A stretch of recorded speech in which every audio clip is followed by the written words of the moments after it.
Good evening to everyone. कई बार जब हम लोगों के पास जाते हैं पैसों की बात करने के लिए,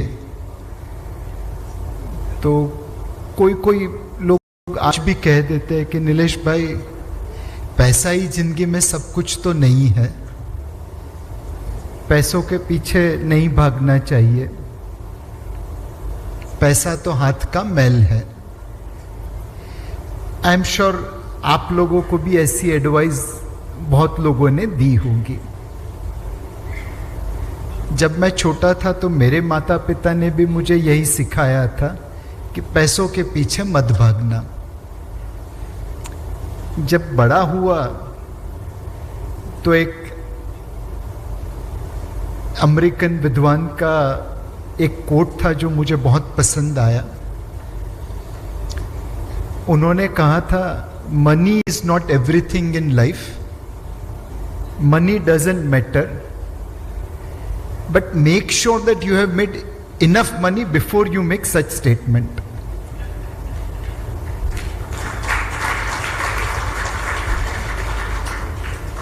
पैसा जीवन में सब कुछ नहीं खरीद सकता, वो पक्का है, लेकिन ट्रस्ट मी, पैसा जेब में हो तो परेशानी सामना करने में बहुत आसानी रहती है। तो that is why money is important. उसी अमेरिकन विद्वान वॉरेन बफेट का एक दूसरा स्टेटमेंट था। जब किसी ने उन्हें पूछा कि वॉरेन भाई, आपने इतना पैसा बना लिया और आपके ऊपर इतनी सारी किताबें लिखी गई है कि आप किस तरह पैसा बनाते हैं, लेकिन फिर भी दूसरा वॉरेन बफेट क्यों पैदा नहीं हुआ? आप ऐसा क्या करते हैं जो बाकी लोग नहीं कर पाते? तो वॉरेन बफेट ने कहा कि मेरा जो पैसा बनाने का रास्ता है वो बहुत सिंपल है और सबको मालूम है, लेकिन उसमें पैसा बहुत धीरे धीरे बनता है और इसीलिए शायद लोग इसके ऊपर चल नहीं पाते।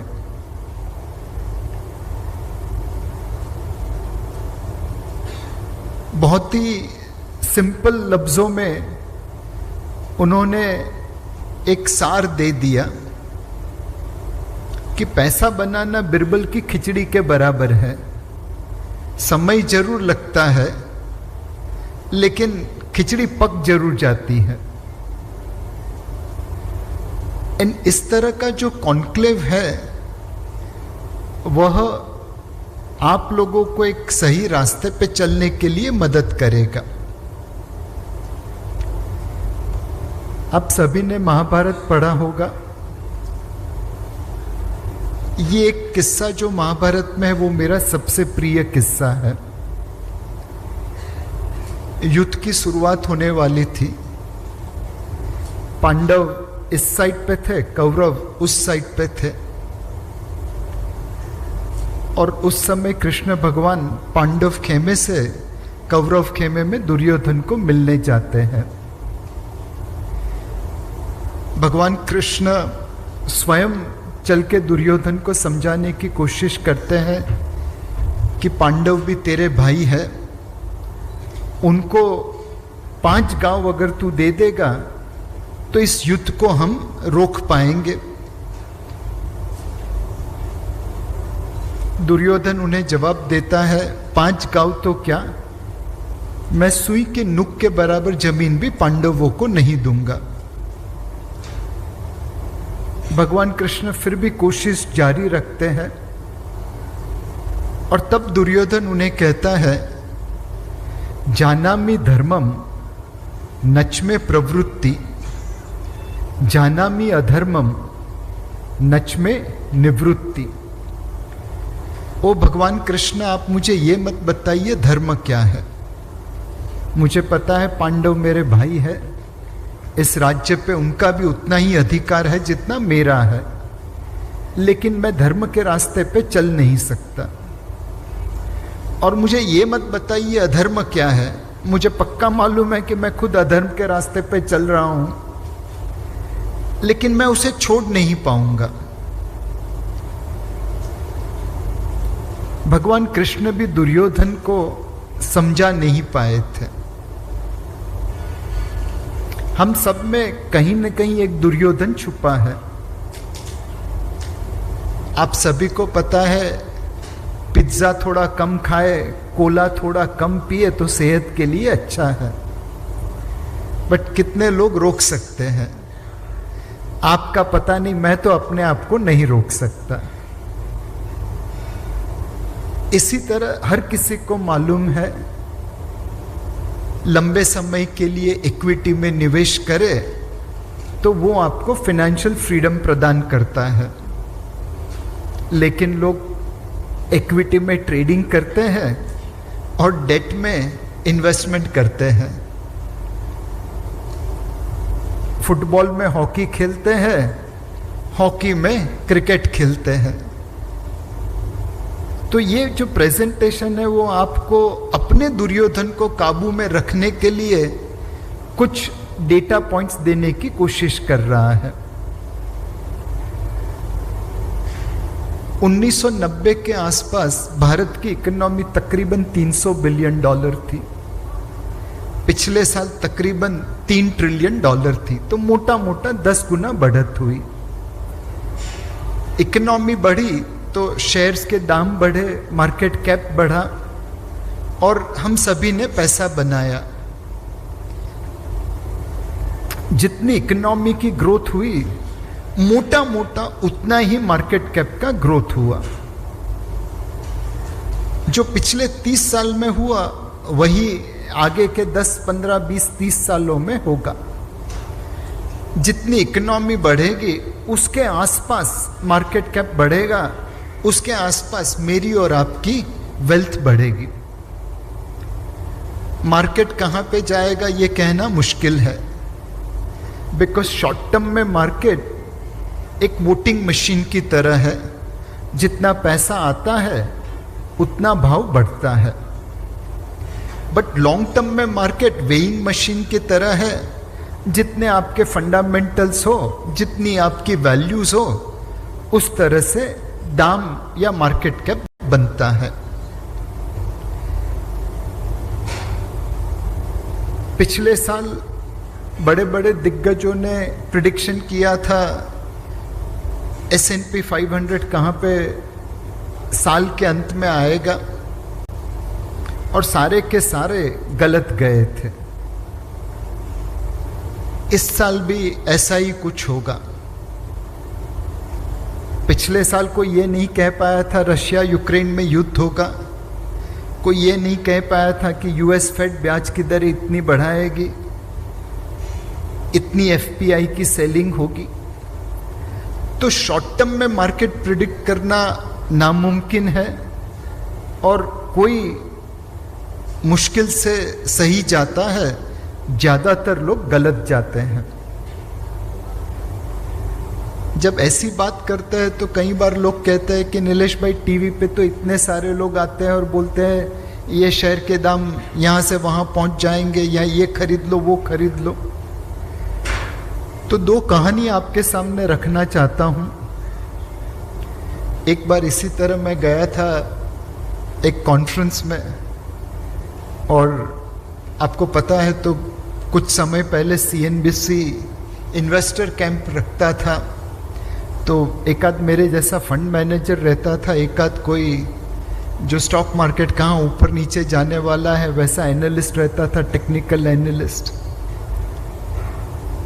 एक बार हम लोग प्रेजेंटेशन करके नीचे खड़े थे, तो एक बंदा दौड़ के उस एनालिस्ट के पास आया कि थैंक यू सर, आपकी वजह से मैंने काफ़ी पैसा बनाया। तो इस बंदे ने पूछ लिया कि do you follow me on television? Sir हाँ सर, बिल्कुल आपको सुनता हूँ, और आज आप जो बोले उससे उल्टा करता हूँ, पैसा बना लेता हूँ।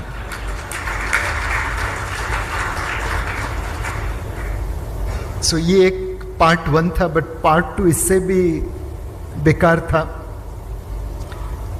मेरी 2 बेटियां हैं, बड़ी वाली माँ की तरह मैच्योर्ड है, छोटी वाली मेरी तरह है। तो एक दिन मेरी छोटी बच्ची आके बोली कि पापा मुझे भी आपकी तरह टीवी पे जाना है। तो मैं बोला बेटे आप टीवी पे वैसे कैसे आ सकते हैं, उसके लिए पढ़ाई करनी पड़ेगी। बोले पापा पढ़ाई की क्या ज़रूरत है, पिछले 10 साल से देख रहा हूँ आप जो बोलते वो तो मैं भी बोल दूंगी। तो मैं बोला बेटा मैं क्या बोलता हूँ? बोलता है पापा आज तक आपने एक ही चीज़ कही है, शॉर्ट टर्म में मार्केट कहीं पे भी जाएगा, लॉन्ग टर्म में सब ठीक हो जाएगा। तो ये तो मैं भी बोल सकती हूँ, उसके लिए आपकी क्या ज़रूरत है। अब बात तो उसने सही कही, 30 साल से अपनी गाड़ी तो इसी के ऊपर चली है। फिर मैंने बोला नहीं बेटा, कभी कभी मुझे लोग आरबीआई की पॉलिसी के बारे में, कभी यूक्रेन के बारे में, कभी कुछ और चीज़ के ऊपर भी पूछ लेते हैं। तो बोला हाँ पापा ठीक है। फिर वो वापस गई, 10 दिन बाद वापस आई कि पापा मुझे टीवी पे जाना है। बोला बेटा अभी तो तय हो गया था कि आपको पढ़ाई करनी है, पढ़ाई करेंगे उसके बाद जाएंगे। बोला नहीं पापा अभी मैं टेक्निकल एनालिस्ट हूँ। बोला बेटा हमारे खानदान में किसी ने टेक्निकल एनालिसिस नहीं किया और आप कहाँ से बन गई? तो बहुत सिंपल है पापा, चाहे करेंसी पे पूछे, चाहे स्टॉक के ऊपर पूछे, चाहे कमोडिटी के ऊपर पूछे, चाहे इंडेक्स के ऊपर पूछे, आपको तो सिर्फ इतना बोलना है आज इसका भाव 100 रुपया है, अगर 101 की तरफ चला गया तो 102 होने के चांसेस ज़्यादा है, और अगर 99 की तरफ आ गया तो 98 की तरफ पहुंच जाएगा। सो प्लीज रिमेंबर, इस मार्केट में हमें तो आज तक कोई ऐसा बंदा नहीं मिला जो भविष्य में क्या होने वाला है वो आपको बता सके। सबकी गाड़ी ऐसे ही चलती है। हमारे जैसे लोग पहले ही हथियार डाल देते हैं कि भैया शॉर्ट टर्म में मार्केट कहाँ जाएगा पता नहीं है, लॉन्ग टर्म में सब ठीक हो जाएगा। और कुछ लोग हैं जो आपको ये कह देंगे कि 101 से 100 से 101 हुआ तो 102 हो जाएगा, और अगर 99 हो गया तो 98 हो जाएगा। आइदर वेज आपका पैसा नहीं बनेगा। पैसा बनाने के लिए बहुत जरूरी है कि आप विश्वास रखें। एक और किस्सा कहता हूँ। मार्च 2020 में मेरे एक मित्र ने मुझे फ़ोन किया कि आप मेरे डॉक्टर साहब से बात करिए। मार्च 2020 का समय था, कोविड सर पे खड़ा था, मार्केट रोज गिरती थी। अब ना कैसे बोलता। डॉक्टर साहब फ़ोन पे आए और कहा कि आपके मित्र आए हैं मेरे पास। मैंने उन्हें कहा कि मेरे सारे शेयर्स और म्यूचुअल फंड यूनिट्स बेच दीजिए। तो उन्होंने कहा मैं आपसे बात कर लूँ। मैं ज़िंदगी में पहली बार इन डॉक्टर साहब से बात कर रहा था। तो मैंने पूछा कि डॉक्टर साहब आपको शेयर्स बेचने हैं, बट क्यों बेचने हैं? तो बोला देखो मैं डॉक्टर हूँ, मेरी प्रैक्टिस अच्छी चलती है, इनकम आ जाती है, और जो बचत होती थी उसमें आपके जैसे लोगों को सुन के मैंने कुछ शेयर्स खरीदे, कुछ म्यूचुअल फंड्स खरीदे। अब रोज मार्केट गिरता है, मैं भाव देखता हूँ, रात को मुझे नींद नहीं आती। मुझे पैसों की उतनी ज़रूरत नहीं है, मेरी इनकम अच्छी है, बट एटलीस्ट रात को नींद तो आनी चाहिए। मैं बोला सही बात है डॉक्टर साहब, बट एक काम करिए, आप 3 महीने के लिए भाव देखना छोड़ दीजिए और 3 महीने के बाद हम बातचीत करेंगे। डॉक्टर साहब को पता नहीं क्या लगा, बट मेरी बात अनसुनी कर दी। सारे शेयर्स म्यूचुअल फंड्स मार्च अप्रैल 2020 में बेच दिए। 3 महीने बाद फ़ोन आया कि नीलेश भाई ये सारे शेयर्स और म्यूचुअल फंड यूनिट्स बेच के मैंने पैसे बैंक एफडी में कर दिए थे, बट ये एफडी 3 साल में जितना रिटर्न देने वाली है उतनी तो मार्केट ने 3 महीनों में दे दिया। अब मैं क्या करूं? दिल से तो आवाज निकली कि डॉक्टर साहब अब चैन की नींद सोइए, आपको तो वही चाहिए था, पैसा थोड़ी बनाना था। बट वो बात करना गलत होता। तो मैंने डॉक्टर साहब को पूछा कि सर आपने ये स्टॉक कैसे लिए, आप तो डॉक्टर है तो बहुत बिजी रहते होंगे। बोलता नहीं, आपके जैसे पेशेंट आते थे, उन्होंने जो बोला वो मैंने ले लिया। अब कोई पेशेंट अपने डॉक्टर का नुकसान कराने की तो नहीं सोचेगा। हर पेशेंट चाहता था कि उसका डॉक्टर सबसे ज्यादा पैसा बनाए।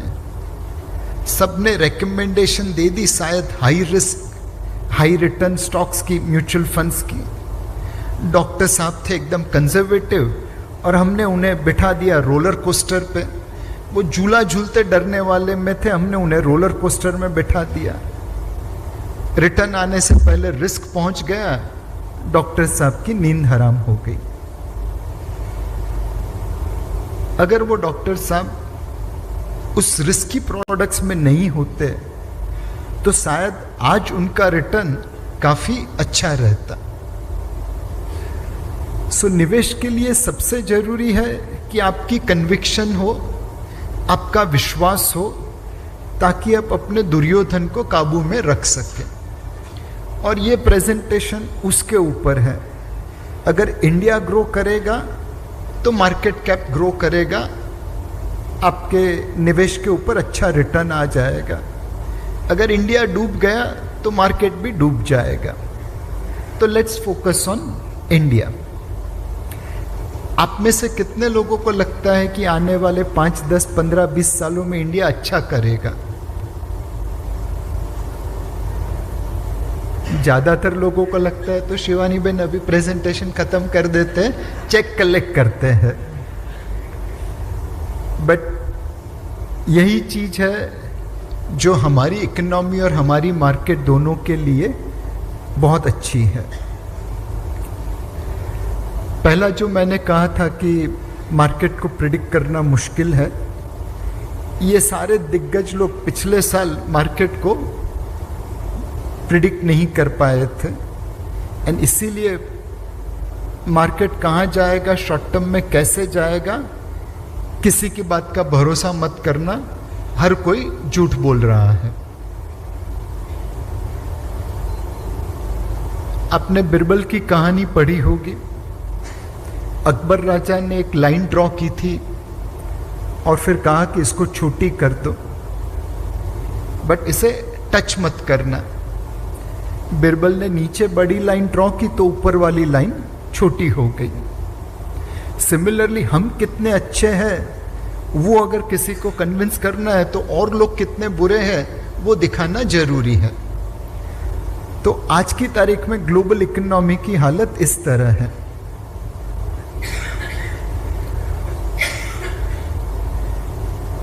दुनिया में तकरीबन 1/3 कंट्रीज रिसेशन में जाने वाले हैं।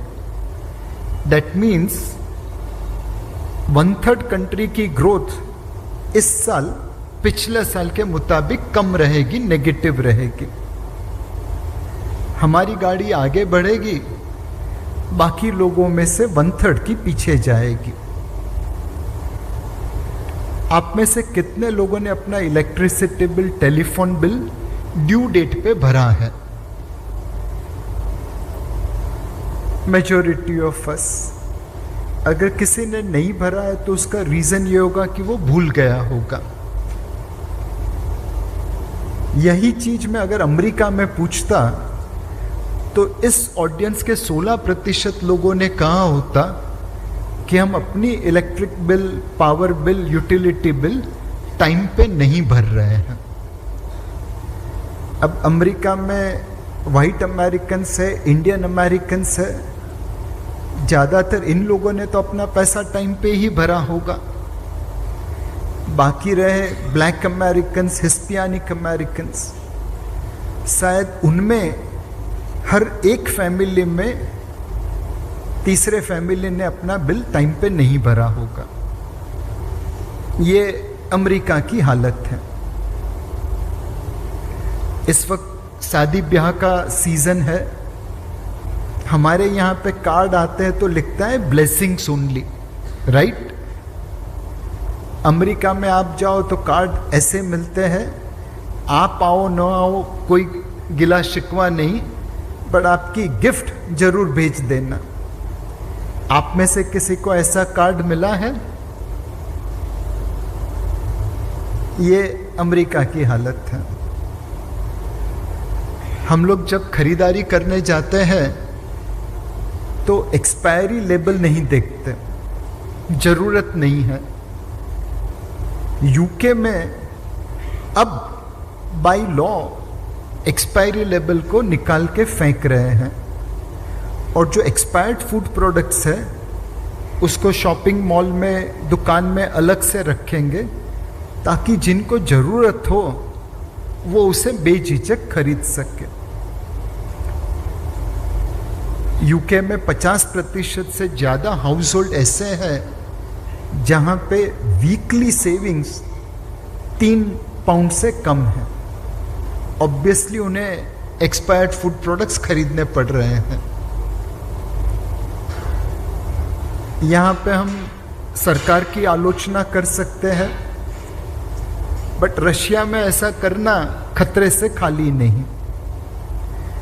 उनकी सबसे बड़ी oil company, private sector oil company के चेयरमैन, जिन्होंने यूक्रेन युद्ध का विरोध किया था, वो अस्पताल की खिड़की से नीचे गिर के मर गए। ऐसे 8वें ऐसे बिजनेसमैन हैं जो खिड़की से गिर के मर गए। एंड पहले तो जो रशिया में क्रिटिसाइज करते थे वही रशियन मरते थे, लेकिन आजकल तो 3 रशियन जो उड़ीसा में आए थे और रशियन सरकार की आलोचना करते थे, वो भी खिड़की से गिर के या किसी और तरीके से मर गए।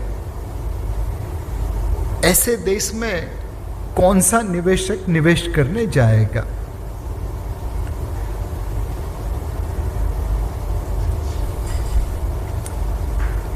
ये सारी कंट्रीज हैं जो दुनिया के हैप्पीनेस इंडेक्स में सबसे आगे आती हैं। Finland, Denmark, Switzerland, Iceland, Netherland, New Zealand, ये सारे लैंड खुशियों वाले देश में ऊपर में आते हैं। अब आप लोग जब खुश हो तो क्या करते हैं? आशुतोष पे आप खुश हो तो क्या करते हो?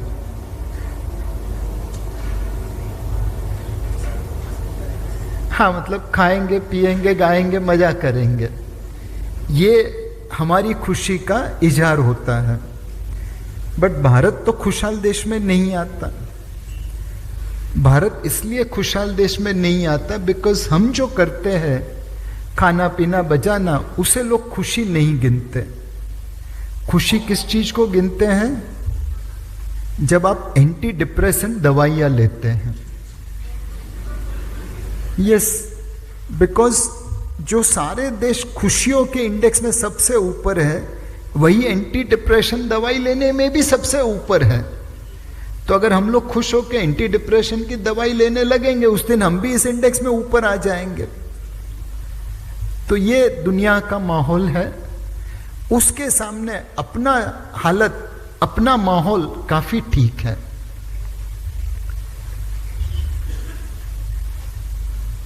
दो 2008 में सबप्राइम क्राइसिस आया था। 2022, 2021-22 में कोविड क्राइसिस खड़ा है। ये 2 क्राइसिस के बीच में भारत एकमात्र ऐसा देश है जिसने अपने डेट टू जीडीपी रेशियो को सुधारा है। दुनिया के बाकी सारे देश में कर्जा लेके अपने बच्चों की भविष्य को दांव पे लगा के ग्रोथ की है।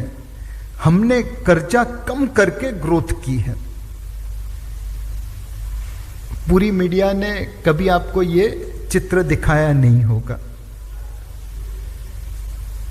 पूरे विश्व में भारत एकमात्र ऐसा देश है जिसने सबप्राइम क्राइसिस से कोविड क्राइसिस के बीच में अपनी माली हालत सुधारी है।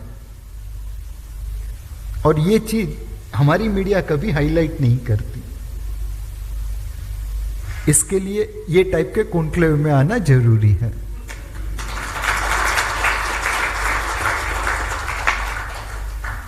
हमारा, आप में से कितने लोग ज्योतिषी में विश्वास करते हैं? करते सब है, हाथ ऊपर करने में सबको शर्म आती है। हमारा देश का राहु कालम कब चालू होता है? जब ऑयल के दाम $100 पे पहुंच जाए। हम 100-150 बिलियन डॉलर का ऑयल इंपोर्ट करते हैं। ऑब्वियसली ऑयल के दाम ऊपर, हम नीचे। 2008 में जब ऑयल के दाम $100 पे पहुंचे थे तो हमें साष्टांग दंडवत प्रणाम करना पड़ा दुनिया को, बिकॉज हमारी हालत खराब थी। उस वक्त हमारी इकोनॉमी ब्राजील और रशियन इकोनॉमी के 1/3 बराबर थी। 2022 में भी ऑयल के दाम $100 पे पहुंचे। हमें पेन जरूर हुआ, बट साष्टांग दंडवत प्रणाम करने की जरूरत नहीं पड़ी, बिकॉज आज हमारी इकोनॉमी ब्राजील और रशियन इकोनॉमी के बराबर हो गई है। भगवान से प्रार्थना करना कि नेक्स्ट टाइम जब ऑयल $100 पे पहुंचे हम इनसे दुगने हो जाए, ताकि ऑयल जाए तो भी कोई फर्क नहीं पड़े।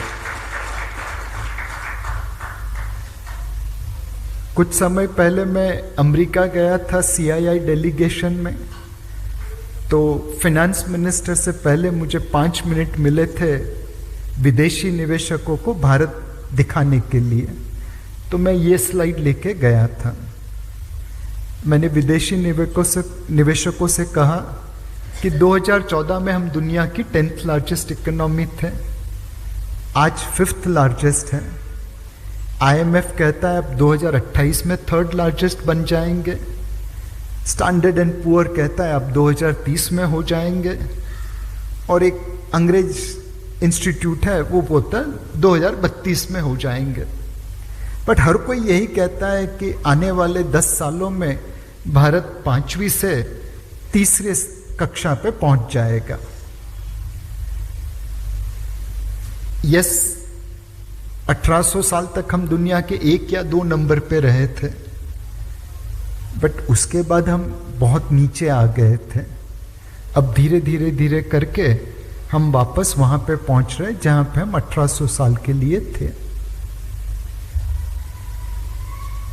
ग्लोबल जीडीपी में हमारा मार्केट शेयर 2.6% था 2014 में, आज 3.4 है। 2030 तक ये 4.5 से 5% हो जाएगा। पूरी दुनिया दूसरों को टोपी पहना के आगे बढ़ती है, यानी कि एक्सपोर्ट करके। हम नमूने ऐसे हैं जो सिर्फ लोकल बाजार के दम पे आगे बढ़ते हैं। हमारा एक्सपोर्ट शेयर जीडीपी शेयर से कम है, बाकी सारे देश एक्सपोर्ट शेयर ज्यादा रखते हैं। दुनिया पहले ₹2 निवेश करना चाहती थी 2014 में भारत में, आज ₹7 निवेश करते हैं। और यही चीज बिजनेस में देखने को मिल रही है। 2014 में हम 7th लार्जेस्ट ऑटो मैन्युफैक्चरर थे, आज 4th लार्जेस्ट हो गए। भले गाड़ियां आज भी अल्टो एंड लोअर लेवल की बनाते, मर्सिडीज और फरारी नहीं बनाते, बट एटलीस्ट वॉल्यूम में मैं 4th लार्जेस्ट ऑटो मैन्युफैक्चरर हूं। स्टील में 4वें से दूसरे स्थान पर पहुंच गए। मोबाइल फोन्स में 12 से दूसरे नंबर पे पहुंच गए। पहले भारत में 4 यूनिकॉर्न्स थे, आज 110 से ज्यादा है। हर लेवल पे, हर इंडेक्स में भारत ने अपना परफॉर्मेंस बढ़ाया है। And this is like the 1977 से लेके 1987 तक का पाकिस्तानी एम्पायरिंग था, उसके जैसा। वहाँ पे हमारी टीम पाकिस्तान को 2 बार आउट करती थी और वो हमें आधे बार आउट करते थे। तो वही एम्पायरिंग स्टैंडर्ड में हम लोग मैच जीत के आ रहे हैं। एंड यही चीज हमारी स्टॉक मार्केट में रिफ्लेक्ट कर रही है। पिछले 8 सालों में साउथ अफ्रीका या ब्राजील जैसी मार्केट में लोगों का रिटर्न 0 है। चाइना में 3% है, भारत में 8% है।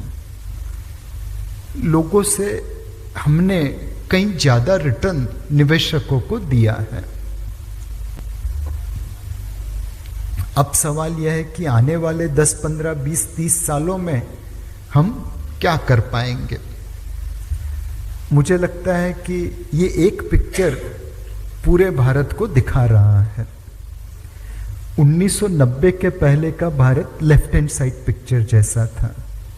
पोटेंशियल बहुत थी, परफॉर्मेंस के नाम पे बहुत पीछे रह गए थे। 1990 से हमने इकोनॉमिक लिबरलाइजेशन किया, जिस गलत रास्ते पे जा रहे थे वहां से यू टर्न मार दिया, और आज का Bharat right hand side picture जैसा है। धीरे धीरे धीरे कंडीशन सुधर रही है। मैंने पैनल डिस्कशन में भी इसके ऊपर बात की थी कि आज भारत की क्रिकेट टीम दुनिया की number 1, number 2, number 3 cricket team में गिनी जाती है। और उसका कारण यह है कि हमारे क्रिकेटर्स हर क्षेत्र में, बॉलिंग हो, बैटिंग हो, वनडे हो, T20 हो, नंबर 1, नंबर 2, नंबर 3 प्लेयर बन रहे हैं। प्लेयर की रैंकिंग बढ़ेगी, टीम की रैंकिंग अपने आप बढ़ जाएगी। ऐसी ही चीज आज आपको भारत में दिख रही है। 6 out of top 10 fastest growing cities of the world are in India. Hyderabad, Bangalore, Delhi, Mumbai, Chennai, Calcutta. Maharashtra today is equivalent to 2005 of India. So 2005 में पूरा भारत मिला के जितना उत्पादन करता था, आज उतना सिर्फ महाराष्ट्रियंस लोग कर रहे हैं। कर्नाटका, तमिलनाडु, गुजरात 2000 के भारत के बराबर हैं। 15 से 20 सालों में आज एक एक स्टेट, महाराष्ट्र, यूपी, तमिलनाडु, कर्नाटका, गुजरात कल के भारत के बराबर हो गया है। नेक्स्ट 10, 15, 20 सालों में क्या ये 5 स्टेट आज के भारत के बराबर हो जाएंगे? हम लोग वैसे ही काम करते रहे जैसे पहले कर रहे थे, अनडाउटेबली कल का महाराष्ट्र आज के भारत से बड़ा होगा। कल का गुजरात, तमिलनाडु, कर्नाटका, यूपी आज के भारत से बड़ा होगा। ये 5 स्टेट मिला के 5 भारत आज के बराबर नेक्स्ट 15-20 साल में खड़ा कर देंगे। अमूल की आप सभी ने नाम सुना है। अगेन आप देखें, 1970 तक हम मिल्क और मिल्क प्रोडक्ट की इंपोर्ट करते थे। हमें मिल्क प्रोडक्ट की इंपोर्ट करनी पड़ती थी बिकॉज हमारे पास मिल्क का उतना उत्पादन नहीं था। 1970 में पूरे भारत का मिल्क उत्पादन, दूध उत्पादन यूरोप के उत्पादन के 16% के बराबर था। अमूल ने आके चमत्कार किया। आज भारत दुनिया का सबसे बड़ा मिल्क प्रोड्यूसर है और पूरे यूरोप से 1.5 गुना ज्यादा मिल्क बनाता है। अगर मैं स्विट्जरलैंड का नाम लूं तो आपके दिमाग में एक छवि आएगी, एक हट्टी कट्टी गाय की मुंह मुंह करती। सिर्फ आणंद में अमूल पूरे स्विट्जरलैंड से ज्यादा दूध बनाता है। अमूल का आज का टर्नओवर है 61,000 करोड़ रुपया। 2047 तक उनकी उम्मीद है कि हमें पूरे विश्व की सबसे बड़ी फूड प्रोडक्ट कंपनी बनना है और उसके लिए लक्ष्य रखा है 18 लाख करोड़ टर्नओवर का। जिस कोऑपरेटिव सोसाइटी ने यूरोप से 16% मिल्क प्रोडक्शन बनाने वाले देश को तकरीबन 50 साल में विश्व का सबसे बड़ा मिल्क प्रोड्यूसर बना दिया, यूरोप से 1.5 गुना ज्यादा प्रोडक्शन खड़ा कर दिया, क्या वो 2047 तक दुनिया की सबसे बड़ी फूड प्रोडक्ट कंपनी बन सकती है? यकीनन बनेगी। अब सोचिए, जिस देश में कंपनी नंबर 1 होगी वर्ल्ड में, जिस देश के राज्य देश के बराबर 15-20 सालों में हो जाएंगे। जिस देश के शहर दुनिया के फास्टेस्ट ग्रोइंग शहर है, क्या वो देश कभी पीछे रह सकता है? Obviously no. अगेन क्रिकेट का एग्जाम्पल फॉलो करें तो 50, 60, 70, 80 के दशक में भारतीय क्रिकेट टीम ज्यादातर मैच हारती थी, बहुत कम जीतती थी। और उस समय के क्रिकेटर को देखे तो मतलब ये कहना वाजिब था कि शिवाजी पार्क जिमखाना की क्रिकेट टीम है, बिकॉज सारे प्लेयर वाडेकर, गावस्कर, वेंगसरकर वहीं से आते थे। धीरे धीरे करके क्रिकेट इंडिया से भारत की तरफ चला गया। आज जो प्लेयर्स है वो जामनगर, पालघर, सूरत, रांची वहां से आए हुए हैं। ये प्लेयर्स आज दुनिया में नंबर 1, नंबर 2, नंबर 3 स्थान पे पहुंचे हैं। जब क्रिकेट इंडिया से भारत पे पहुंचा तो भारत की टीम दुनिया में अव्वल नंबर पर पहुंच गई। कुछ ऐसी ही चीज बिजनेस में हो रही है। Stock broking Gujarati Marwari community की जागीर थी। आज बेंगलोर में बैठे बैठे नितिन कामत और निखिल कामत ने भारत की सबसे बड़ी स्टॉक ब्रोकिंग कंपनी खड़ी कर दी। उन्हें कभी बंबई आने की जरूरत भी नहीं पड़ी। नागपुर में भी आप सभी को सोलर एक्सप्लोजिव्स के बारे में पता होगा। पिछले 10-12 सालों से हम उस कंपनी में निवेश करके बैठे हैं और आज नागपुर के सोलर एक्सप्लोजिव्स का मार्केट कैप महाराष्ट्र की पुणे की भारत फोर्ज के बराबर है, तकरीबन 40,000 करोड़ रुपए। कभी ऐसा लगा भी नहीं था कि नागपुर में बैठे बैठे कोई कंपनी इतनी ज्यादा ग्रो हो जाएगी, बट ऐसा भारत के हर कोने कोने में हो रहा है। एंटरप्रेन्योर्स भी इंडिया से भारत में पहुंच रहे हैं। बिजनेस अब टाटा, बिरला, अंबानी, अडानी की जागीर नहीं है। गांव गांव से एंटरप्रेन्योर्स आके बिजनेस खड़ा कर रहे हैं। मैं गुजराती हूं। हमारी कम्युनिटी में नौकरी करना मतलब बुरी बात है, बट मेरे माँ बाप के पास पैसे ही नहीं थे कि मैं धंधा कर पाऊं, और मेरे में उतनी हिम्मत भी नहीं थी कि मैं धंधा कर पाऊं। आज मैंने अच्छे पैसे बनाए हैं और मेरी बेटियों को अगर धंधा करना है तो मैं उन्हें पैसे दे सकता हूं। बट अगर मैं अपनी बेटी पे अपनी धौंक जमाने जाऊं कि बेटा पैसा मैं दूंगा इसलिए तुम्हें मेरी बात सुननी पड़ेगी, तो पता है मेरी बेटियां क्या कहेगी? पापा आपका पैसा आपके पास रखिए, मेरे पास बिजनेस आइडिया है, मैं वेंचर कैपिटल से रेज कर लूंगी। पहले पैसा हो तो बिजनेसमैन बन सकते थे, आज आइडिया हो तो बिजनेसमैन बन सकते हैं, बिकॉज पैसा देने के लिए, पैसा लगाने के लिए बहुत लोग खड़े हैं। ये जो एंटरप्रेन्योरशिप भारत में आ रही है वही हमारा ग्रोथ करेगी। 70-80 के दशक में IIT, IIM से लोग बाहर चले जाते थे। मेरी वाइफ IIT मुंबई से, बॉम्बे से डॉक्टरेट है, उसके बैच के 90% लोग भारत में रह रहे हैं और यहाँ पे कंपनियाँ खड़ी कर रहे हैं। जब हमने टैलेंट बाहर भेजी तो सुंदर पिचाई गूगल का CEO बन गया, सत्या नडेला माइक्रोसॉफ्ट का बन गया, बग्गा मास्टर कार्ड का बन गया, इंदिरा नुई पेप्सी की CEO बन गई। बट जो कल की इंदिरा नुई है, कल का बग्गा है, कल का सत्या नडेला है, कल का सुंदर पिचाई है, वो तो भारत में ही रह रहा है। अब ये कल की माइक्रोसॉफ्ट, कल की गूगल, कल की पेप्सी भारत में ही खड़ी करेंगे। ये आपकी अपॉर्चुनिटी है। पहले हम ट्रेन के इंजन भी आयात करते थे, आज वंदे भारत या तेजस लोकल ट्रेन पूरे की पूरी भारत में बनाते हैं। आई डोंट नो आप में से कितने लोग ने वंदे भारत ट्रेन में सफ़र किया है, बट मैं सूरत से बम्बई उस ट्रेन में आया गया था। वाकई वर्ल्ड क्लास प्रोडक्ट है। यही चीज मोबाइल फोन में हो रही है।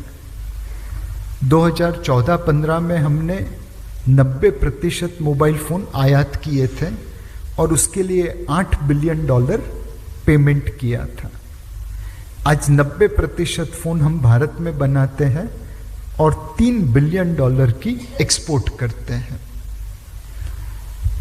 यही चीज टॉयज में दिख रही है। सो कुल मिला के भारत के बिजनेसमैन भारत में उद्योग लगा के दुनिया को कॉन्कर करने जा रहे हैं। इस वक्त महंगाई थोड़ी ज्यादा है एंड महंगाई लोगों को पीड़ित भी कर रही है। बट आप सभी को ये 2 मूवीज याद होंगे, रोटी कपड़ा मकान और काली चरण।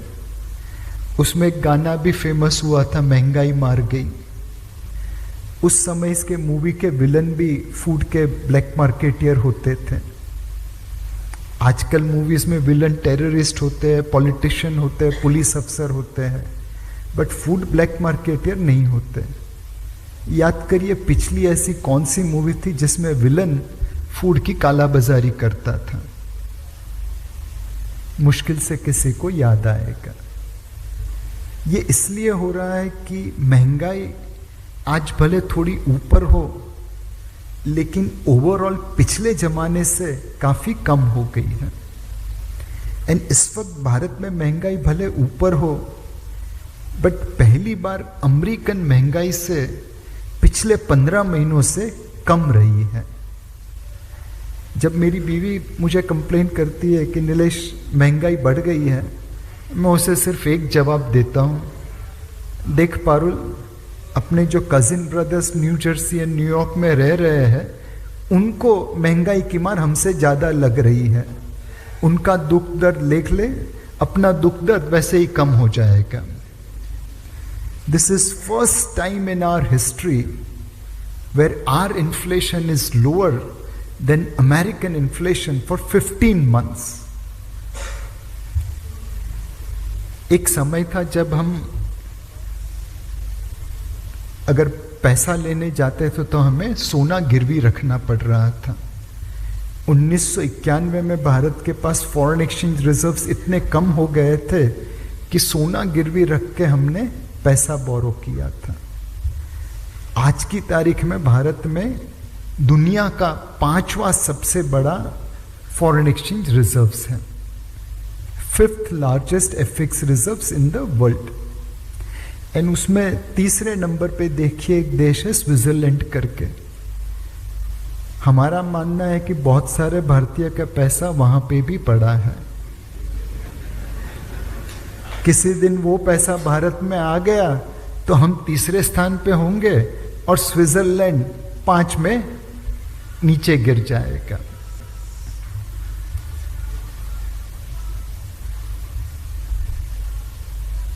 आज हमें अगर अपने नागरिक को पैसा भेजना है तो एक दिन में 10 करोड़ से ज्यादा ट्रांजैक्शन कर सकते हैं।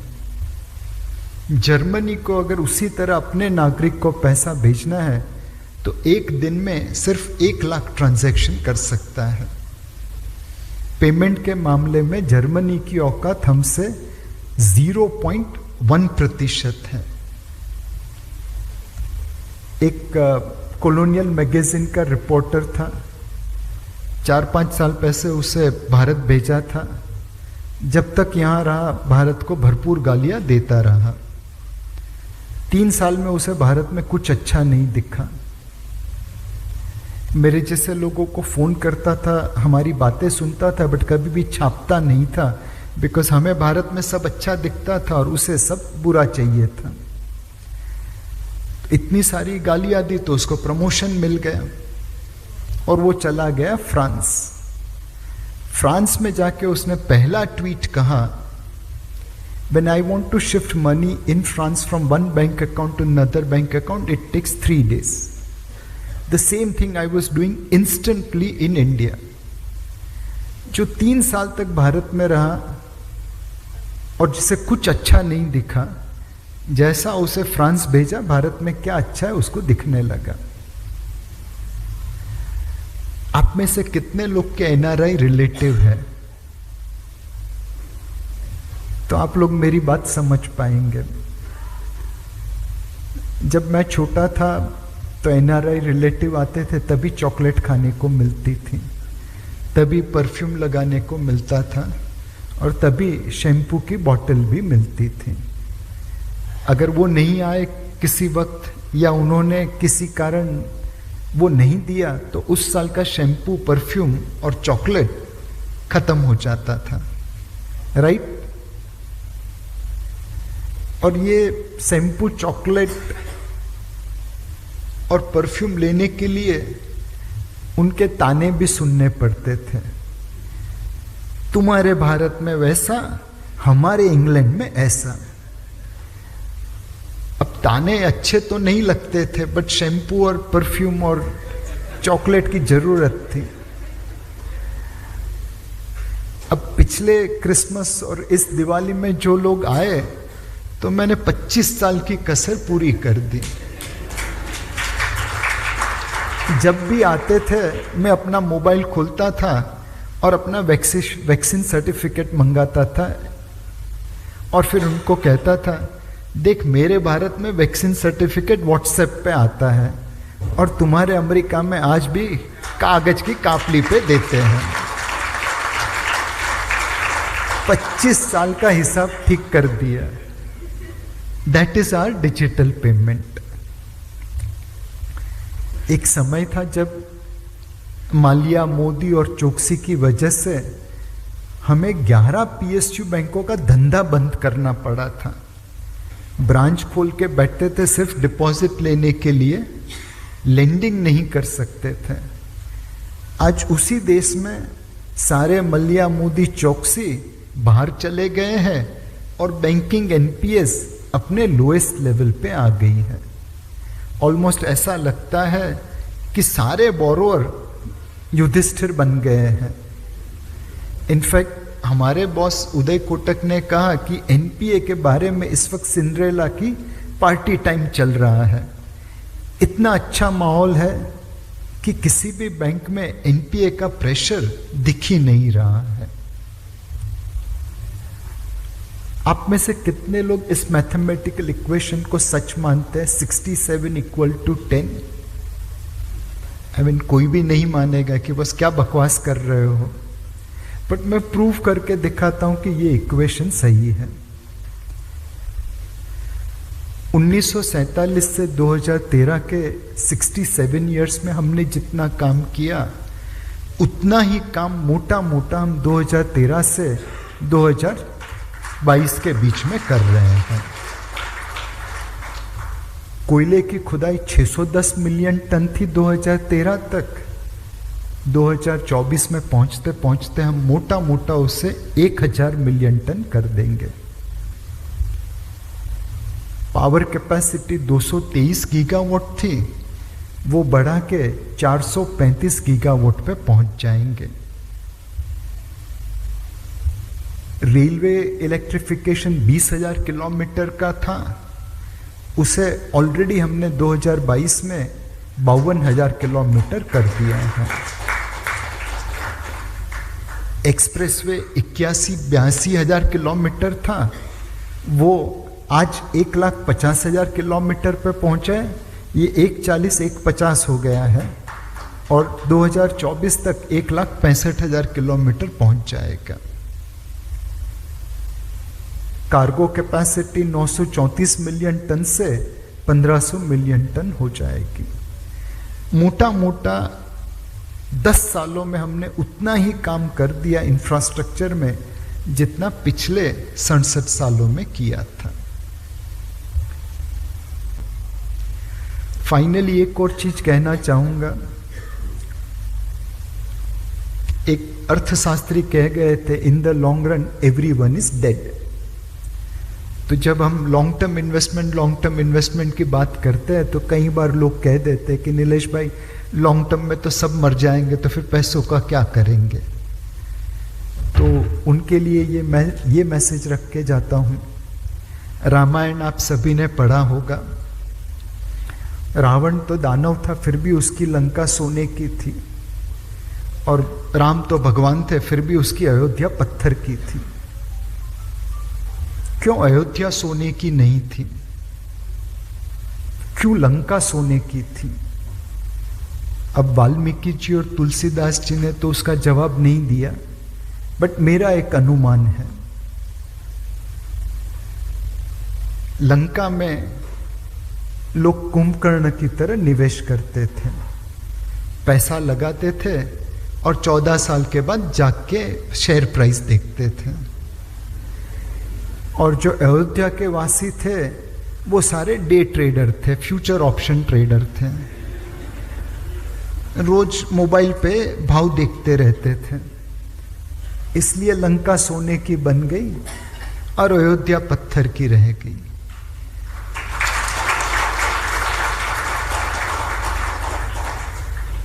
रामायण भी यही कहता है, लॉन्ग टर्म इन्वेस्टमेंट करिए।